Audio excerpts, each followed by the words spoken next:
Ketakutan Cina makin nyata. Kapal perang Amerika USS Mustin terus dibuntuti militer Cina.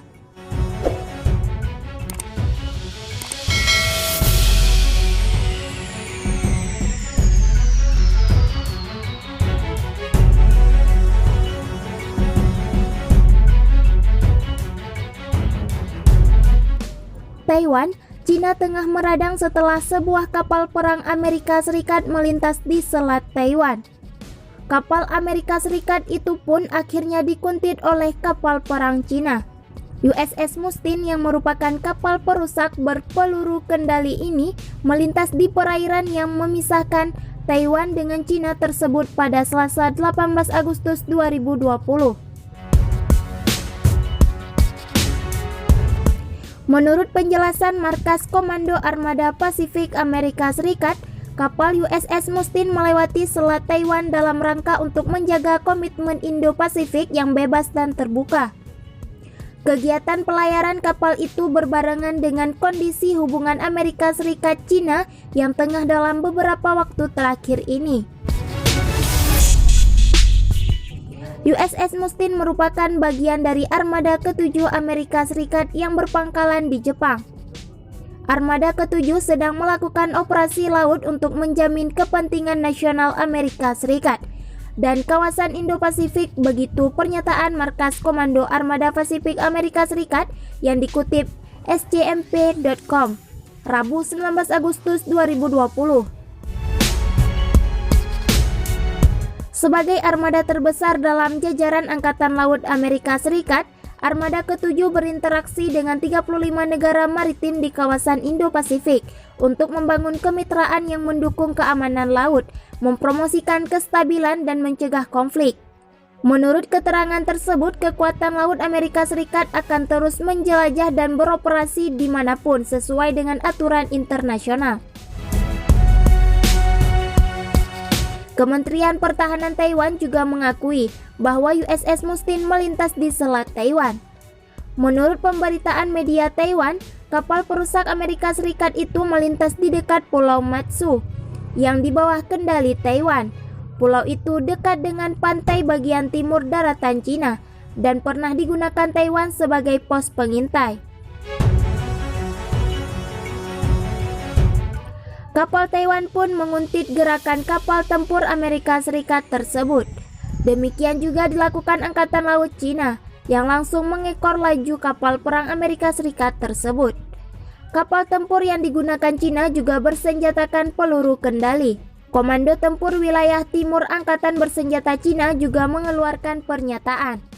Angkatan Bersenjata Cina, begitu pernyataan Markas Wilayah Timur Cina, dalam kondisi siaga penuh untuk melindungi integritas dan kedaulatan negara. Setelah melintas selatan Taiwan, USS Mustin bergabung kembali dalam iringan kapal Armada ke-7 Amerika Serikat di Laut Cina Selatan. Cina mengecam manuver terbaru kapal perang Angkatan Laut Amerika Serikat di perairan Selat Taiwan, Selasa 18 Agustus 2020. Pelayaran kapal perang USS Mustin itu disebut militer Cina sangat membahayakan. Angkatan Laut Amerika Serikat menyebut kapal perusak yang dilengkapi rudal USS Mustin berlayar melintasi Selat Taiwan yang sempit pada Selasa. Ini merupakan pelayaran rutin yang dilakukan Armada Tempur Amerika Serikat di kawasan, namun membuat Cina gerah.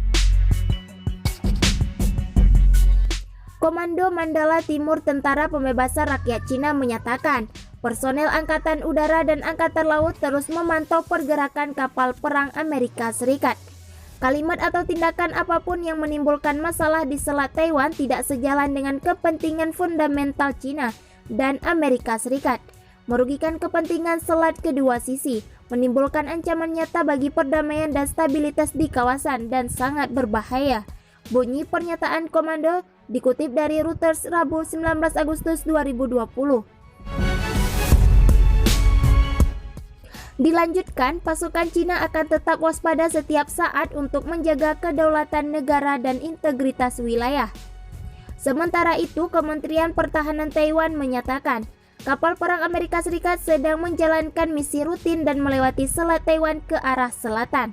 Pelayaran dilakukan seminggu setelah Menteri Kesehatan Amerika Serikat Alex Azar mengunjungi Taiwan. Azar merupakan pejabat paling tinggi negeri Paman Sam yang melakukan perjalanan ke Taiwan sejak Amerika Serikat mengalihkan dukungannya terhadap Cina pada 1979 terkait status Taiwan. Isu Laut Cina Selatan dan klaim sepihak Cina di wilayah itu menjadi masalah dengan beberapa negara Asia Tenggara. Cina bersikeras mengklaim sebagian besar Laut Cina Selatan sebagai hak historis, meski tak diakui perjanjian internasional. Kapal-kapal milik Tiongkok sering berkeliaran di Laut Cina Selatan. Harus diakui, Cina memang memiliki militer paling kuat di benua Asia. Namun apakah tepat menggunakan militer pada isu Laut Cina Selatan?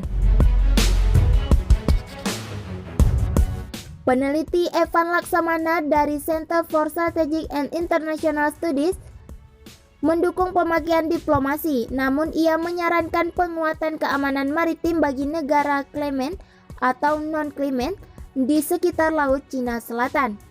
Kita perlu berusaha untuk meningkatkan kapabilitas keamanan maritim kita, ujar Evan dalam acara Claiming Troubled Waters in the South China Sea yang digelar PFC Rabu 19 Agustus 2020. Meski demikian, Evan mengakui di beberapa negara ada yang keamanan maritimnya lebih rumit, seperti di Indonesia. Itu berbeda dengan negara lain yang keamanan maritimnya lebih streamlined. Pengembangan militer untuk menyaingi Cina dianggap lebih mahal mengingat ukuran militer Cina yang lebih besar. Evan juga ragu terhadap ide menggabungkan kekuatan maritim di wilayah Asia Tenggara untuk menyaingi Cina. Selain itu, konflik di Laut Cina Selatan dianggap merugikan bagi semua pihak. Bisakah kita semua berkumpul bersama dan mengembangkan kapabilitas militer untuk melawan Cina? Tidak ada yang menginginkan itu pada titik ini. Sebuah konflik di Laut Cina Selatan tidak menguntungkan siapa-siapa, jelas Evan. Pendapat serupa dinyatakan mantan Duta Besar Indonesia, Hasjim Jalal. Ia menyebut memperkuat keamanan perlu, tetapi tak menyarankan penyelesaian isu lewat militer. Saya tidak berpikir pendekatan militer benar-benar direkomendasi, tetapi kita harus bersiap untuk segala bahaya dan masalah, ujarnya. Hasjim Jalal pun memberi masukan agar memperkuat kehadiran di Natuna untuk segi keamanan hingga sains.